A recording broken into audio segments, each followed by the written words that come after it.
أعوذ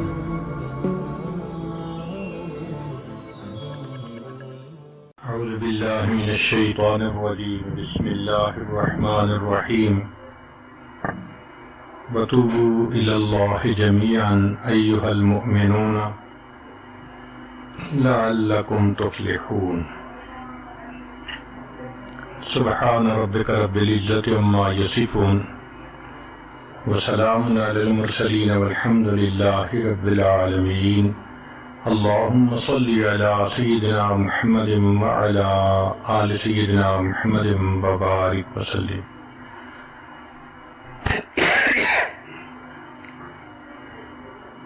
انسان جو کام بھی شریعت و سنت کے خلاف کرتا ہے اس کو گناہ کہتے ہیں. اس گناہ سے توبہ کرنا لازم ہوتا ہے. ارشاد باری تعالی ہے وَتُوبُوا إِلَى اللَّهِ جَمِيعًا أَيُّهَا الْمُؤْمِنُونَ لَعَلَّكُمْ تُفْلِحُونَ. اور اے ایمان والو تم سب کے سب اللہ کے سامنے توبہ کرو تاکہ تم فلاح پا جاؤ.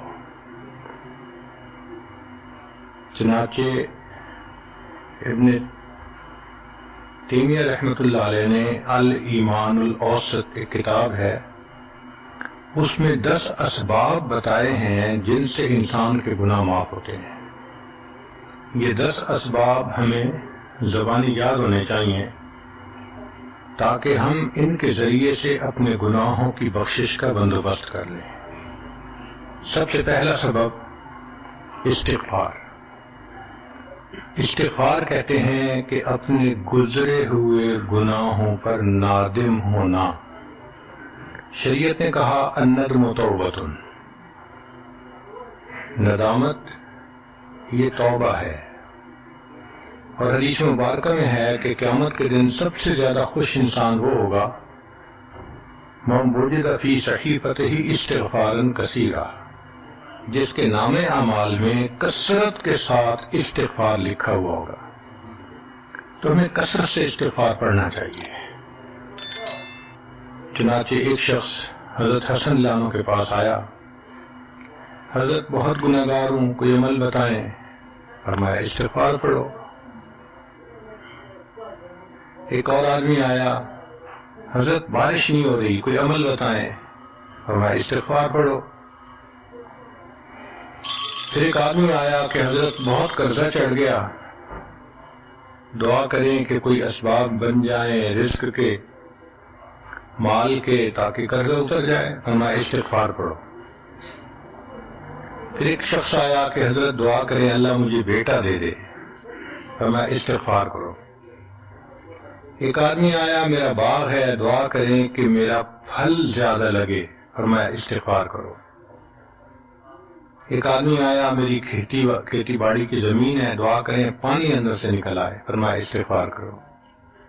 اب سننے والا حیران کہ مختلف لوگ مختلف ضروریات آ کر بیان کرتے رہے، سب کے لیے ایک ہی جواب. تو اس نے پوچھا کہ حضرت کیا مسئلہ؟ تو فرمایا کہ دیکھو یہ جواب میں نے اپنی طرف سے نہیں دیا، قرآن مجید سے دیا ہے. اللہ تعالیٰ ارشاد فرماتے ہیں قرآن مجید میں فَقُلْتُ اسْتَغْفِرُوا رَبَّكُمْ إِنَّهُ كَانَ غَفَّارًا. تو سب سے پہلے استغفار کرنے سے گناہوں کی بخشش ہوتی ہے. یرسل السماء علیکم مدرارا، تمہارے اوپر اللہ بارشیں برسائے گا. وَيُمْدِدْكُمْ بِأَمْوَالٍ، اللہ مال کے ذریعے تمہاری مدد کرے گا. وَبَنِينَ، اور بیٹوں کے ذریعے مدد کرے گا. وَيَجْعَلْ لَكُمْ جَنَّاتٍ، اور اللہ تعالیٰ تمہیں درختوں پہ پھل زیادہ عطا کرے گا. وَيَجْعَلْ لَكُمْ أَنْهَارًا، اور اللہ تعالیٰ تمہارے لیے زمین سے چشمے جاری فرما دے گا. آپ اگر غور کریں تو ہماری روزمرہ کی جو پریشانیاں ہیں وہ انہی میں سے ہیں. کوئی بیٹے کے لیے پریشان، کوئی کاروبار کے لیے پریشان، کوئی قرضوں کی وجہ سے پریشان. اس کا مطلب یہ ہے کہ اگر ہم استغفار کرنے کی عادت ڈال لیں تو ہمیں کسی اور عمل کی ضرورت ہی نہیں ہے. اور یہ عمل قرآن مجید میں بتایا گیا ہے، یہ پروردگار عالم کا کلام ہے.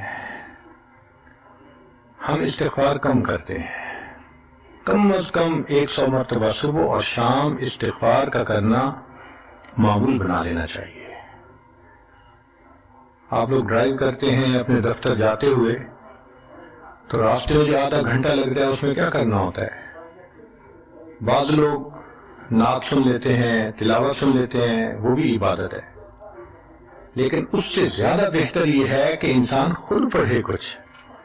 تو اگر اس دوران آپ استغفر اللہ ہی پڑھتے رہیں تو سینکڑوں دفعہ استغفار نامہ اعمال میں لکھا جائے گا، اور اگر پورا پڑھ لیں استغفر اللہ ربی من کل ذنب و اتوب الیہ تو یہ سونے پہ سہاگے والی بات ہے۔ تو اپنے ٹائمنگز کو ایسے ایڈجسٹ کریں کہ اس میں درود استغفار کثرت کے ساتھ آپ پڑھ سکیں، کیونکہ حدیث پاک میں یہ فرمانا کہ قیامت کے دن وہ بندہ بہت خوش ہوگا جس کے نام اعمال میں استغفار زیادہ ہوگا۔ دوسرا سبب ہے توبہ۔ توبہ اور استغفار بہت قریب قریب ہیں، ان میں لائن آف ڈیمارکیشن ڈالنا تھوڑا ڈیفیکلٹ ہے، مگر علماء نے لکھا ہے کہ استغفار پچھلے گناہوں پہ ریپینٹنس کو کہتے ہیں، اور توبہ آئندہ گناہوں کو کمٹ نہ کرنا، اس کی کمٹمنٹ کرنا، عزم کرنا، اس کو کہتے ہیں۔ توبہ عزم جازم، ایک عہد کرنا کہ میں نے آج کے بعد گناہ نہیں کرنا، یہ توبہ کہلاتا ہے۔ تو گویا توبہ کا تعلق آئندہ گناہ نہ کرنا، استغفار کا تعلق پاسٹ کے ساتھ ہے کہ میں نے جو کیا برا کیا، اللہ بس میری غلطی کو پلیز معاف کر دیں، اس کو استغفار کہتے ہیں۔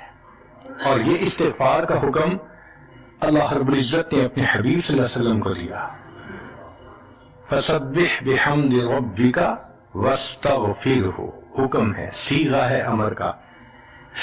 اللہ کے محبوب صلی اللہ علیہ وسلم کو اگر یہ حکم ہے تو سوچئے پھر ہمیں استغفار کرنے کی کتنی ضرورت ہے۔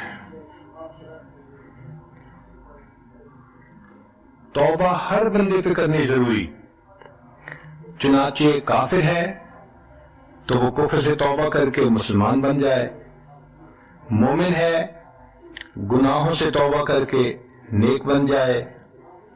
جو نیک ہے وہ جو اپنے اعمال کے اندر غفلت ہوتی ہے، نماز کی غفلت، ذکر میں غفلت، تلاوت میں غفلت، اس غفلت سے توبہ کرے، اور جو کہے کہ جی میں تو اس سے بھی توبہ کرتا ہوں، تو بھائی ہم جو اعمال کرتے ہیں یہ اس کوالٹی کے تو نہیں کہ اللہ تعالیٰ کے ہاں قبولیت پا سکیں۔ اب پھر استغفار کرنا کہ اللہ اس کو قبول کر لیجئے، کیونکہ اللہ کے محبوب صلی اللہ علیہ وسلم نے فرمایا ما عبدنا کا حق کا عبادت، اے اللہ ہم نے عبادت نہیں کی جیسے عبادت کرنے کا حق تھا۔ اگر سید الاولین والآخرین صلی اللہ علیہ وسلم یہ فرماتے ہیں، ہم کس کھیت کی گاجر مولی ہیں، ہماری عبادتیں کیا عبادتیں ہیں؟ تو استغفار کرنا، توبہ کرنا ہم میں سے ہر بندے پر لازم ہے۔ تیسری چیز جس سے کہ گناہ معاف ہوتے ہیں، الحسنات الماحیہ، نیکیاں۔ جو انسان نیک اعمال کرتا ہے تو گناہ دھل جاتے ہیں۔ نیک اعمال کی مثال صابن کی ہے، گناہوں کی مثال میل کی سی ہے۔ صابن جتنا زیادہ لگتا ہے اتنا میل دھل جاتی ہے۔ ان الحسنات یذہبن السیئات، یہاں شیطان دھوکہ دیتا ہے۔ مثلا اگر کوئی بچہ تعلیم پا رہا ہے مگر کوئی گناہ بھی کرتا ہے، تیرے علم کا کیا فائدہ، گناہ تو چھوڑتا نہیں۔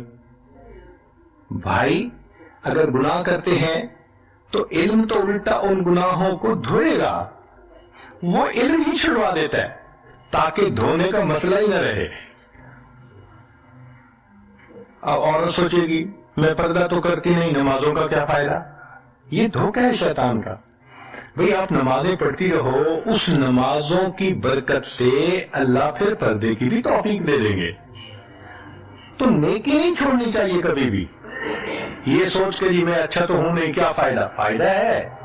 جب اللہ فرما رہے ہیں کہ نیکیاں گناہوں کو دھو دیتی ہیں، بھئی گناہ تو ہم چھوڑتے نہیں اور نیکی آرام سے چھوڑ دیتے ہیں، یہ کہاں کی لاجک ہے؟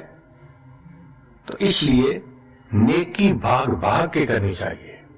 اگر گناہ ہے تو نیکی اور زیادہ کریں، تاکہ نیکی کی برکت سے گناہوں کی ظلمت ختم ہو جائے اور دھل جائے۔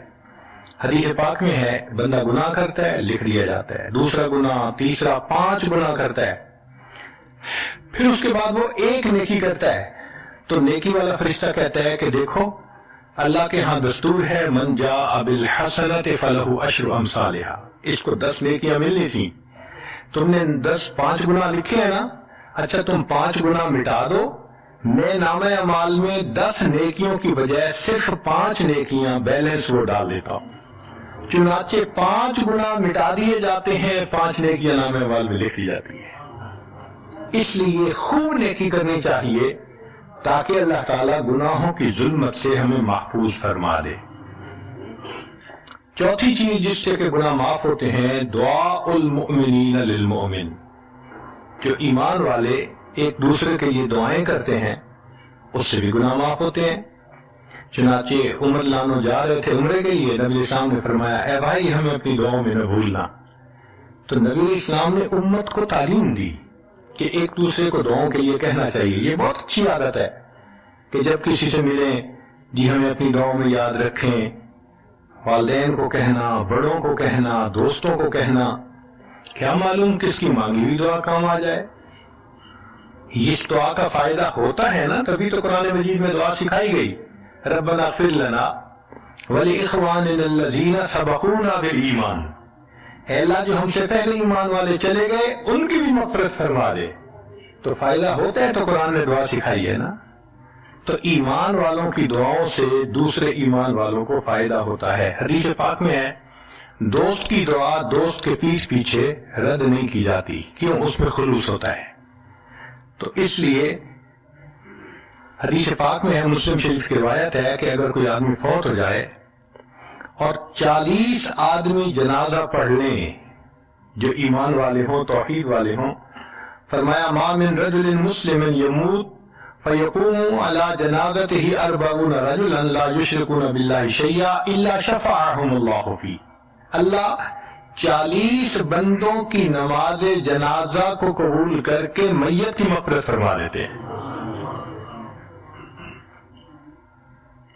5واں عمل ما یعمل للمیت من اعمال البر، ہم اپنے فوت شدہ لوگوں کے لیے جو نفل کے کوئی نیک کام کرتے ہیں اس سے بھی ان کے گناہ معاف ہوتے ہیں۔ مثلا صدقہ کر دیا، قرآن پاک پڑھا، ان کو بخش دیا، ان کی طرف سے عمرہ کیا، حج کیا، ان نفلی اعمال کا ثواب ان کو ملتا ہے، اس کی وجہ سے ان کے گناہوں کو معاف کر دیا جاتا ہے۔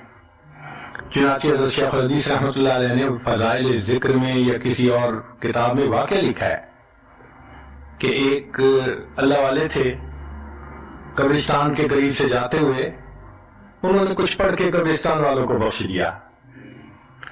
رات خواب دیکھا کہ وہی قبرستان والے ہیں اور ایک آدمی آتا ہے جیسے کوئی ڈاک تقسیم کرنے والا ڈاکیا ہوتا ہے، اور سب اس کی طرف بھاگ پڑتے ہیں جیسے ڈاک لینے کے لیے ہو۔ ایک بندہ پیچھے آرام سے بیٹھا ہوتا ہے، وہ پوچھتا ہے کیا معاملہ؟ وہ کہتے ہیں کہ یہ فرشتہ آیا ہے، روزانہ کی جو ڈاک آئی ہے نا نیکیوں کی، جو اولاد نے، رشتہ داروں نے، دوستوں نے کیے، لہذا وہ اعمال نیکیاں ملتی ہیں تو یہ سب لوگ جاتے ہیں کہ نیکیاں ملیں گی، ہمارا درجہ بڑھے گا۔ اس نے کہا کہ آپ کو ضرورت نہیں ہے؟ کہنے لگا ہاں میں لے لوں گا، مگر میرا ایک بیٹا ہے جسے میں نے قرآن پاک کا حافظ بنایا، اس کی دکان ہے، وہ سارا دن دکان پہ بیٹھا رہتا ہے اور ساتھ ساتھ قرآن پڑھتا رہتا ہے، تو مجھے اتنی نیکیاں مل جاتی ہیں کہ میں بعد میں لے لوں گا۔ اس نے کہا بیٹا کہاں؟ اس نے کہا فلاں جگہ دکان ہے۔ وہ اللہ والے جب وہاں گئے اگلے دن تو دیکھا کہ ایک نوجوان ہے اور وہ بیٹھا ہوا ہے، گاہک آتا ہے تو اس کو سودا بیچ دیتا ہے، جب گاہک کوئی نہیں ہوتا تو وہ قرآن پڑھنا شروع کر دیتا ہے۔ تو وہ سمجھ گیا کہ میرا خواب سچا تھا، اس بچے کے قرآن پڑھنے سے اس کے والد کو خوب بینیفٹ مل رہا ہے۔ کچھ عرصے کے بعد دوبارہ پھر اسی قبرستان کے قریب سے گزرے، پھر انہوں نے کچھ پڑھ کے بخش دیا۔ رات خواب میں دیکھا کہ اب جب تقسیم ہوا تو سب بھاگے تو وہ بندہ بھی بھاگا۔ انہوں نے کہا آپ بھی بھاگ رہے ہو؟ کہنے لگا ہاں میں اس لیے بھاگ رہا ہوں کہ میرا وہ بیٹا فوت ہو گیا، اب مجھے قرآن پڑھ کے بخشنے والا کوئی ایسا ہے نہیں، تو جو عام ایمان والوں کا ثواب آتا ہے میں بھی اسی میں سے اپنا حصہ لینے کے لیے آیا۔ تو ایمان والوں کے ان اعمال کا ثواب بھی ملتا ہے، اور اصل میں یہ اسی بندے کا اپنا عمل ہوتا ہے۔ یہ ذہن میں رکھنا کہ جو ایمان والے پڑھ کے بخشتے ہیں نا، اس کا ثواب کیوں ملتا ہے؟ اس کا اپنا عمل دیکھو، اس نے نیکوں سے تعلق جوڑا۔ وہ بھی تو ہوتے ہیں جن کے مرنے کے بعد پیچھے ریچھ کتے کی لڑائی کرواتے ہیں، میلے لگواتے ہیں، موسیقی کی محفلیں ہوتی ہیں، وہ بھی تو ہوتے ہیں نا، تو ان کو کچھ نہیں ملتا۔ اس بندے نے نیکوں سے محبت کی، یہ اس کا اپنا عمل ہے، اس کی محبت کی وجہ سے اب یہ لوگ اس کو پڑھتے ہیں، اللہ اس کو ثواب پہنچا دیتے ہیں، اس کے اپنا عمل ہے اصل میں۔ پھر چھٹی چیز جس کی وجہ سے گناہ معاف ہوتے ہیں، المصائب التي يكفر الله بها الخطايا في الدنيا۔ دنیا میں انسان کو جو مشکلات، تکلیفیں، مصیبتیں پہنچتی ہیں، ان کی وجہ سے گناہ معاف کر دیے جاتے ہیں۔ کوئی مصیبت دنیا میں پہنچتی ہے، گناہ معاف ہوتے ہیں۔ چنانچہ نبی علیہ السلام تشریف فرما تھے، چراغ بجھ گیا، نبی علیہ السلام نے فرمایا انا للہ و انا الیہ راجعون۔ ام المؤمنین صدیقہ نے پوچھا اللہ کے حبیب صلی اللہ علیہ وسلم یہ تو پڑھتے ہیں جب کوئی آدمی فوت ہو جاتا ہے۔ فرمایا عائشہ، مومن کو جو بھی دنیا میں تکلیف، غم پہنچتا ہے، اگر وہ اس کے اوپر انا للہ پڑھ لے اس کو ثواب ملتا ہے۔ تو سوچنے کی بات ہے، چراغ کے بجھنے پر اگر ثواب ملتا ہے تو کسی عزیز کی زندگی کا چراغ بجھ گیا، اس پر کتنا ثواب ملے گا؟ اس لیے تکلیف آئے تو پریشان ہونے کی بات نہیں ہوتی، صبر کرنے کی بات ہوتی ہے۔ انسان بے صبری کے ذریعے خواہ اس تکلیف پر ملنے والے ثواب سے اپنے آپ کو محروم کر دیتا ہے۔ بے صبری سے تکلیف ختم نہیں ہوتی، ثواب ملنا بند ہو جاتا ہے، تو بے صبری کا کیا فائدہ؟ اور ہو سکتا ہے کہ یہ مصیبت جو آئی یہ بندے نے خود مانگی ہو، یہ بھی عجیب بات ہے۔ آپ کہیں گے جی کوئی بندہ مصیبت تو نہیں مانگتا، ہاں ہو سکتا ہے مانگی ہو۔ کیسے کہ دعا مانگی، اللہ مجھے قیامت کے دن میرے محبوب صلی اللہ علیہ وسلم کے ہاتھوں حوض کوثر کا جام عطا کر دینا۔ اللہ نے دعا قبول کر لی، عمل تو ہے نہیں کہ یہ نعمت نصیب ہو، تو اب کیسے ملے گا؟ اللہ تعالیٰ بیماری، مصیبت، پریشانی کچھ اس کے اوپر بھیج دیتے ہیں۔ اگر یہ بندہ اس پر صبر کر لیتا ہے، اس کو بہانہ بنا کر اللہ اس کو نعمت عطا فرما دیتے ہیں۔ چنانچہ ایک بزرگ تھے، 70s میں تھے، بیوی بھی اسی طرح، بہت نیک تھی بیوی نے کہا کہ میرا بڑا دل چاہتا ہے کہ نبی علیہ الصلوۃ والسلام کا دیدار نصیب ہو، میں بڑا درود پڑھتی ہوں، نفل پڑھتی ہوں، مگر مجھے واضح زیارت نہیں ہوئی، آپ کو کوئی عمل آتا ہو تو بتا دیں۔ انہوں نے ان کا عمل آتا ہے، کرو گی؟ کہا بالکل کروں گی۔ کہنے کہ اچھا جمعہ کا دن آ رہا ہے، خوب نہا دھو کے وہ جو دلہن والے کپڑے تھے نا تمہارے، کناری والے گوٹے، وہ پہننا اور میک اپ کرنا، خوشبو لگانا، اور میں بس جمعہ پڑھ کے آؤں گا تو پھر ٹھیک ہے۔ اس نے کہا بہت اچھا۔ وہ اللہ کی بندی نہائی دھوئی، دلہن کی طرح خوب تیار ہوئی، کپڑے دلہن والے پہنے۔ ان بزرگوں نے جمعہ کی نماز پڑھی تو ساتھ بھائی کا گھر تھا اس کی، یعنی ان کی بیوی کا، تو بیوی کے بھائی کے گھر چلے گئے، اس کو جا کے کہا میری عمر دیکھو اور آ کے اپنی بیوی بہن کی حالت دیکھو۔ اس نے کہا کیا مسئلہ؟ وہ ساتھ آ گیا، اور جب گھر آ کے اس نے دیکھا تو بیوی تو دلہن بنی بیٹھی ہے۔ بھائی کو غصہ آیا، تمہیں اپنی یہ تمہاری عمر اور یہ تمہارے لچھن۔ اس نے تو ڈانٹا اور وہ بیچاری روئی، اس کا دل ٹوٹا، رو رو کے حال برا، سو گئی۔ اللہ کی شان کہ اس نیند میں اس کو نبی علیہ السلام کی زیارت نصیب ہو گئی۔ اب وہ اٹھی تو وہ خوش بھی ہے اور پریشان بھی ہے۔ خوش اس بات پہ کہ زیارت ہو گئی اور پریشان اس بات پہ کہ میاں نے کیا کیا، خود کہا دلہن بنو اور خود بھائی سے مجھے ڈانٹ پڑوا دی۔ تو پھر اس نے پوچھا کہ آپ نے ایسا کیوں کیا؟ انہوں نے کہا دیکھو میں تمہاری زندگی کو قریب سے جانتا ہوں، میں نے تمہیں اتنا پیار محبت سے رکھا ہے کہ تمہیں زندگی کے کوئی تکلیف نہیں پہنچنے دی میں نے، تم نے عبادت کی انتہا کی ہے، مگر کچھ نعمتیں ہوتی ہیں جو دل ٹوٹنے پہ ملتی ہیں، تو تمہارا تو کبھی دل ٹوٹا نہیں، تو میں نے ایک بہانہ بنایا کہ تمہیں کہا دلہن بنو، بھائی کو شکایت لگا دی، اسے ڈانٹ پلا دی، تمہارا دل ٹوٹا، اللہ کو رحم آ گیا، اللہ تعالیٰ ٹوٹے دلوں پر رحم فرما دیتے ہیں۔ تو ممکن ہے کہ یہ مصیبت، یہ پریشانی اللہ کی طرف سے ہمارے لیے انعام کا سبب بن کے آئی ہو۔ اس لیے ہمارے بزرگوں نے کہا سکھ دکھاں تو دیوا وار، کہ میں سکھوں کو دکھوں پہ قربان کر دوں، سکھ دکھاں تو دیوا وار، دکھا آن ملائم یار، کہ دکھوں نے مجھے میرے یار سے ملا دیا۔ اللہ کو بڑا ترس آتا ہے اس بندے پر جس پر کوئی مصیبت آتی ہے، پریشانی آتی ہے۔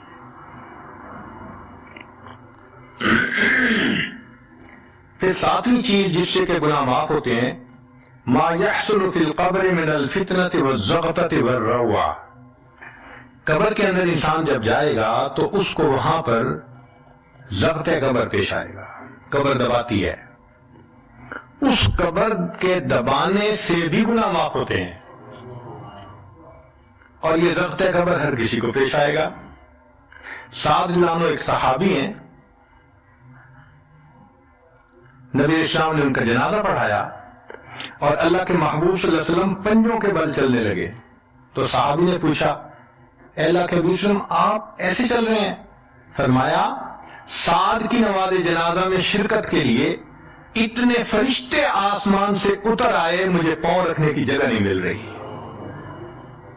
یہ پھر حدیث پاک میں آتا ہے کہ نبی اسلام نے فرمایا سعد کی وفات پر اللہ کا عرش بھی 3 دن تک روتا رہا۔ جن کی وفات پہ اللہ کا عرش روئے، اللہ کے فرشتے جنازے میں اتریں، کیسے اللہ کے مقبول بندے ہوں گے؟ پھر نبی اسلام نے فرمایا سعد کو بھی ضبط قبر پیش آیا۔ تو اس کا مطلب یہ ہے کہ یہ ضبط قبر تو پیش آنا ہی ہے، ہر کسی کو آنا ہے، کوئی بھی ہو۔ اب یہ عجیب سی بات ہے، مگر اس کو سمجھیں کہ کیوں پیش آنا ہے۔ آپ اگر کسی ریسٹورنٹ پہ جائیں اور جا کے سویٹ ڈش کھائیں یا کباب کھائیں تو بل پے کرنا پڑتا ہے نا، گروسری سٹور سے جا کے کوئی چیز لائیں بل پے کرنا پڑتا ہے نا، ہر چیز کا بل ہوتا ہے نا۔ اس دنیا میں انسان جو مزے لیتا ہے بھلے جائز صحیح، ان کی بھی ایک کاسٹ ہے اور وہ اسے پے کرنی پڑے گی، اور وہ کاسٹ ضبط قبر سے پے ہوگی۔ اس لیے جس کی زندگی غربت میں گزری ہوگی اس کا ضبط قبر بہت کم ہوگا، اور جس نے عیش آرام مزے سہولت انجوائے کیا کاسٹ تو دینی پڑے گی نا۔ تو ضبط قبر تو پیش آنا ہے۔ ہمارے والد صاحب بچپن میں دیکھتا تھا میں کہ بہت اچھا سالن بنا ہوتا تھا نا، تو اکثر وہ گلاس پانی کا اٹھاتے تھے اور ایک گھونٹ پانی ڈال دیتے تھے۔ مجھے سمجھ نہیں آتی تھی یہ کیا کرتے ہیں، میں اکثر ان سے پوچھتا تھا ابو آپ ایسے کیوں کرتے ہیں، نہیں بتاتے تھے۔ جب ان کی وفات ہوئی تو بعد میں والدہ صاحبہ نے کہا کہ اصل میں وہ یہ کہا کرتے تھے کہ نفس میرا دشمن ہے، میں اس نفس کو لذتیں کیوں دوں۔ وہ لذیذ کھانے کے اوپر بھی ایک گھونٹ پانی ڈال کے اس کو کم مزے والا بنا لیا کرتے تھے، جائز لذتوں کو بھی کم کر لیتے تھے۔ ہمارا کیا حال ہوگا جو ناجائز لذتوں کے پیچھے بھاگتے پھرتے ہیں۔ تو یہ ضبط قبر مومن کو بھی پیش آتا ہے اور کافر کو بھی، مگر فرق ہے، کافر کو پیش آئے گا کہ حدیث پاک میں آتا ہے دائیں طرف کی پسلیاں بائیں طرف اور بائیں کی پسلیاں دائیں طرف، یوں پسلیاں توڑ کے رکھ دیں گے، اور مومن کو بھی ضغط قبر پیش آئے گا، مگر مومن کو ضغط قبر تکلیف نہیں دے گا اتنی اگر نیک ہوا۔ کیوں؟ اچھا آپ بتائیں، سر میں درد ہو تو آپ کہتے ہیں نا ذرا سر دبا دو، تو تکلیف ہوتی ہے یا راحت ملتی ہے؟ سر دبانے سے راحت ملتی ہے۔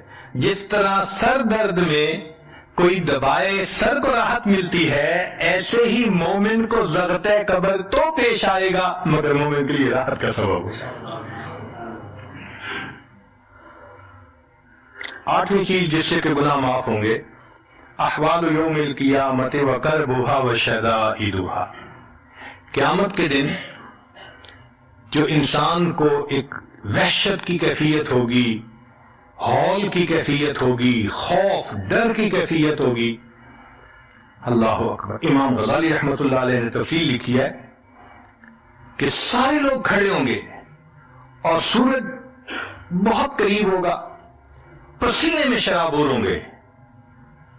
اللہ اکبر۔ اس وقت جہنم کے اندر ابال آئے گا اور جہنم کے اندر سے انگارے اٹھ کر اوپر جائیں گے اور واپس گریں گے۔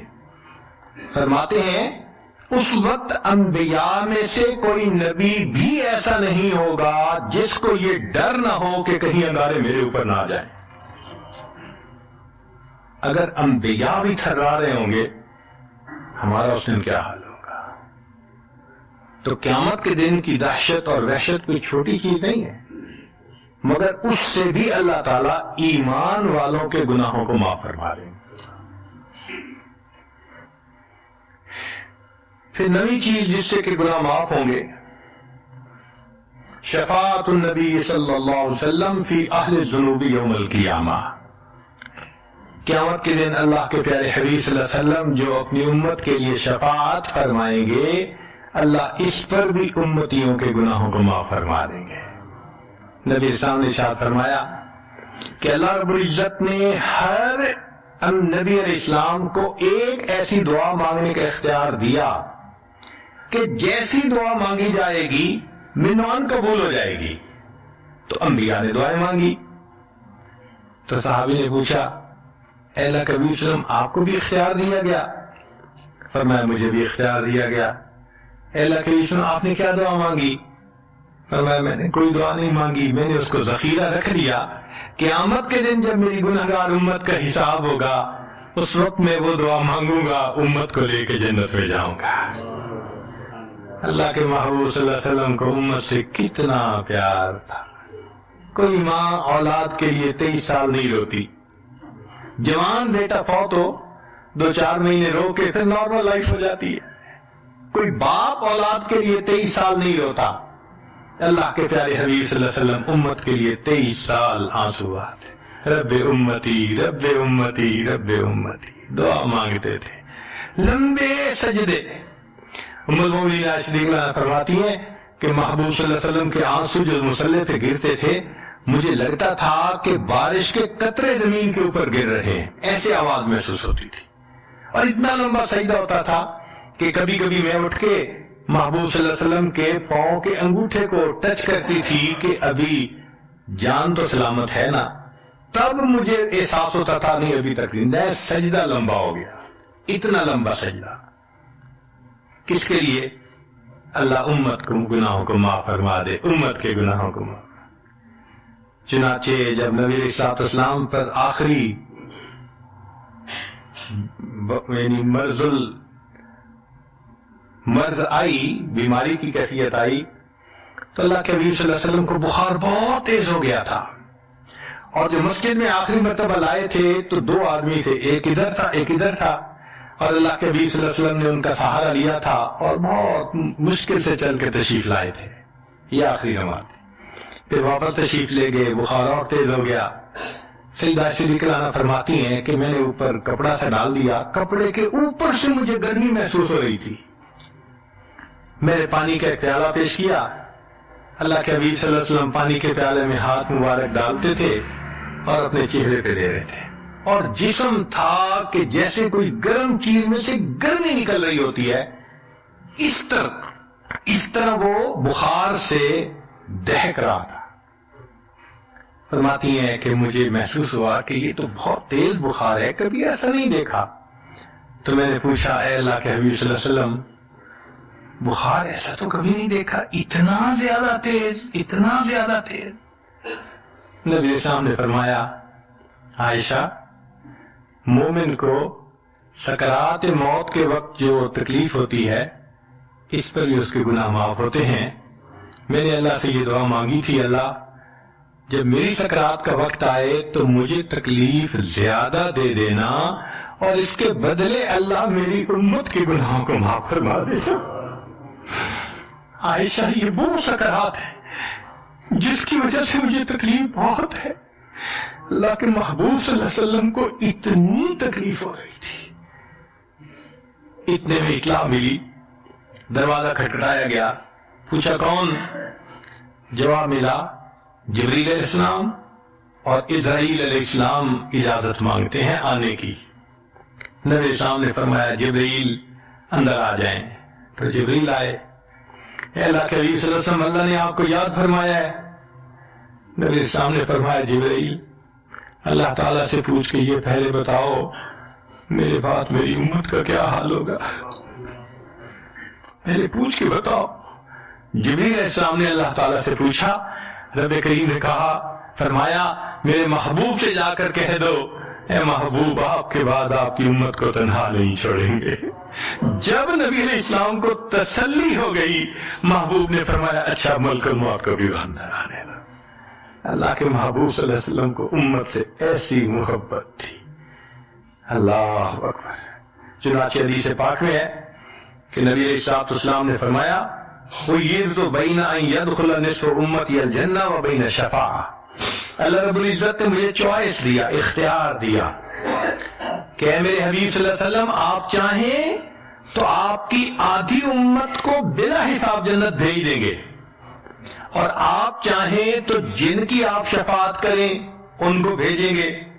نبی السلام فرماتے ہیں فاخترت الشفاعہ، میں نے شفاعت کو چن لیا، لأنہا اعم و اکثر، اس لیے کہ میری شفاعت پر آدھی سے زیادہ امت کے لوگ جنت میں چلے جائیں گے. اللہ اکبر. پوچھنے والے نے پوچھا اے اللہ کے حبیب صلی اللہ علیہ وسلم اترونہا للمتقین، کیا آپ کی شفاعت نیکوں کے لیے ہوگی؟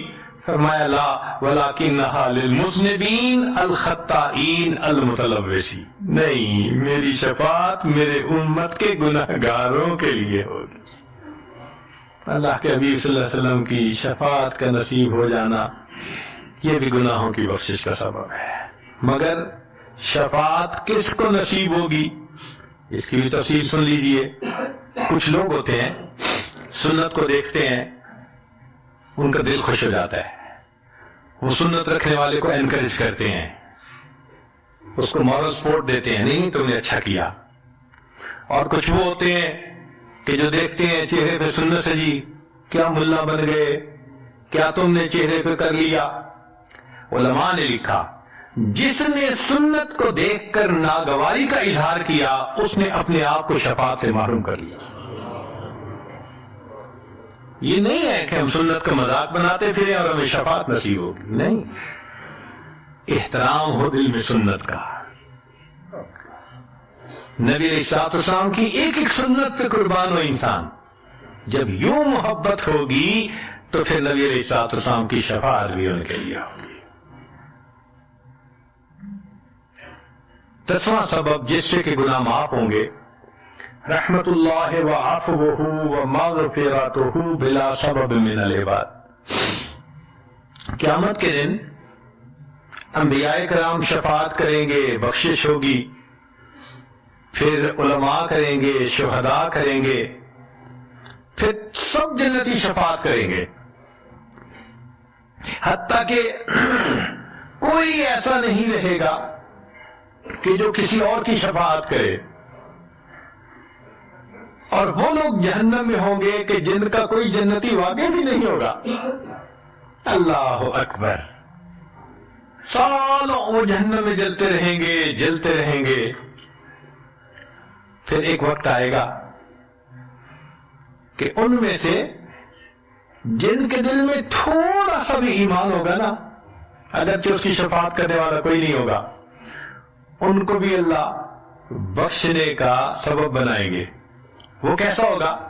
حدیث پاک میں آتا ہے کہ یہ جو ایمان والے ہوں گے نا، ان کے اور کافروں اور مشرکین کے درمیان جو دیوار تھی نا آگ کی، اس کو ذرا ٹرانسپیرنٹ اللہ بنائیں گے۔ تو مشرکین دیکھیں گے اور کہیں گے ہم تو جل ہی رہے تھے، اور تم تو کلمہ پڑھتے تھے، تم بھی یہاں جل رہے ہو۔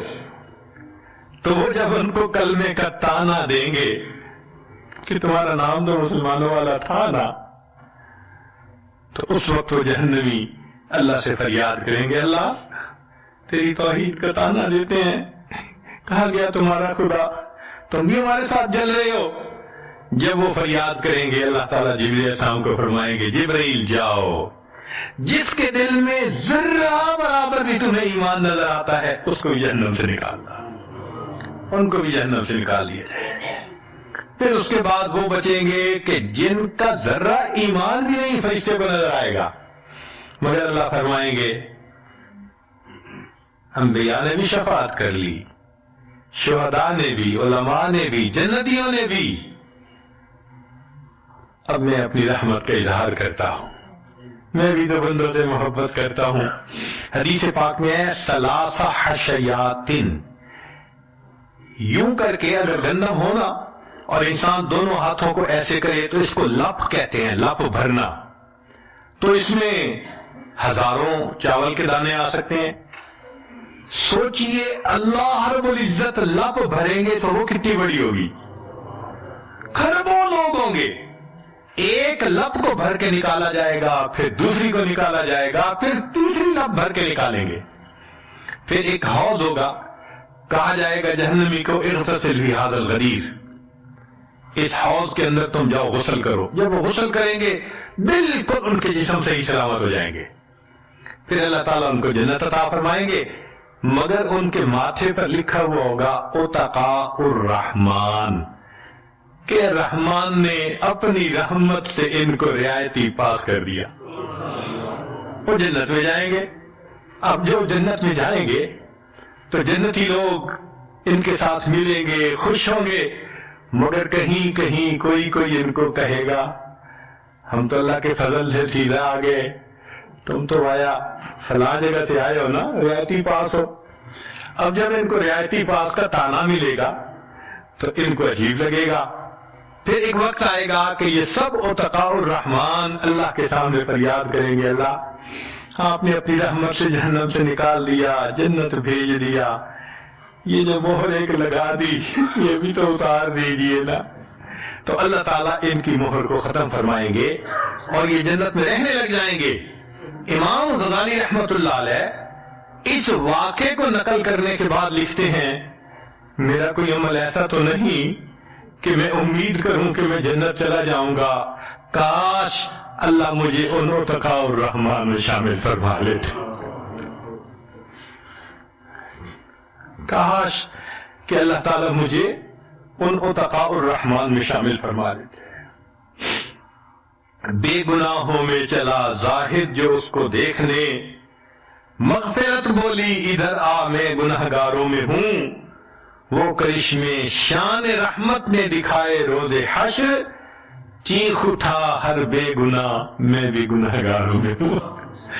اللہ اکبر۔ حضرت قاری طیب صاحب رحمۃ اللہ علیہ ایک کتاب میں لکھتے ہیں، اتنا اللہ کی رحمت کا ظہور ہوگا، اتنا ظہور ہوگا اس دن، ایک ایسا وقت آئے گا کہ شیطان بھی سر اٹھا کر دیکھے گا، اسے بھی امید لگے گی شاید میری بھی مغفرت کر دی جائے۔ وَكَانَ بِالْمُؤْمِنِينَ رَحِيمًا۔ اللہ تعالیٰ قیامت کے دن اپنی رحمت کا اظہار فرمائے۔ اللہ کرے قیامت کے دن اللہ کی رحمت سے ہمارا کام بن جائے۔ اللہ تعالیٰ ہمیں اپنے گناہوں سے سچی توبہ کرنے کی توفیق عطا فرمائے، اور اللہ تعالیٰ ہمیں اپنے بخشش کیے ہوئے گنہگار بندوں کی قطار میں قیامت کے دن شامل فرمائے۔ وآخر دعوانا الحمد للہ رب العالمین۔